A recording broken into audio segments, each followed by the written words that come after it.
The evening had started normally. My wife had invited her entire family for dinner, and I wanted everything to be perfect.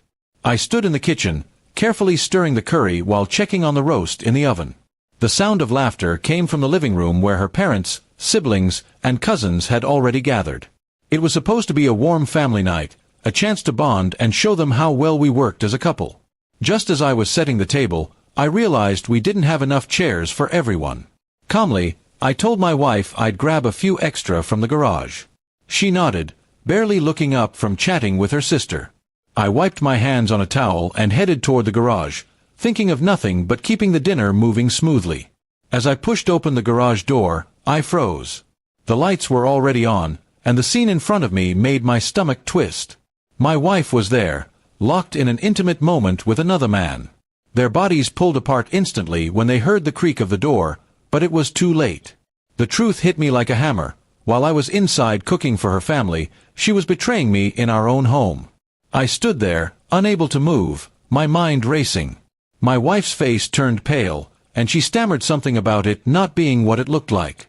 But the guilt in her eyes told me everything. The man scrambled to adjust his clothes and muttered an apology before rushing out of the garage like a coward. My wife reached for me, but I stepped back. I didn't shout, though every bone in my body wanted to. I didn't cause a scene. Instead, I just stared at her, the weight of years of trust collapsing in an instant. She begged me to listen, but all I could hear was the sound of betrayal echoing in my mind. Dinner, the family gathering, all of it suddenly felt like a cruel joke. I turned back into the house, my wife trailing behind me in panic. Her family looked up as I entered with a forced smile. I calmly carried the chairs into the dining room and set them down. Inside, I was breaking, but outside, I played the part of the gracious host. My wife avoided my eyes, trying to act normal, but I knew she was drowning in guilt.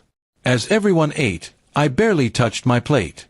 Her family complimented the food, laughing and chatting, completely unaware of what I had just witnessed. My wife kept glancing at me, waiting for me to say something, but I didn't.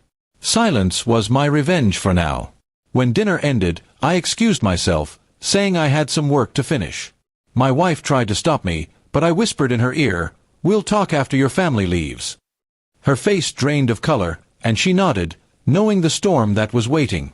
Upstairs, I sat alone in our room, replaying everything in my mind. The betrayal wasn't just physical, it was the timing, the disrespect. I was cooking for her family, trying to make her proud, while she slipped away to the garage to destroy everything we had built.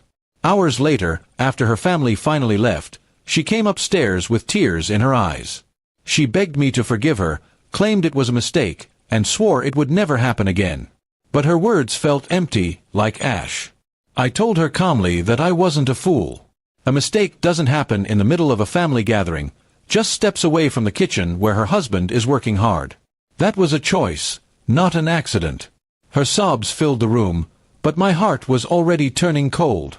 In the days that followed, I didn't expose her to her family immediately. Instead, I began to plan. Quietly, I gathered evidence, messages, and details she thought I'd never find. She thought my silence was a sign of weakness, but it was the preparation for justice. Finally, when her family gathered again weeks later, I laid everything out in front of them, proof of her betrayal.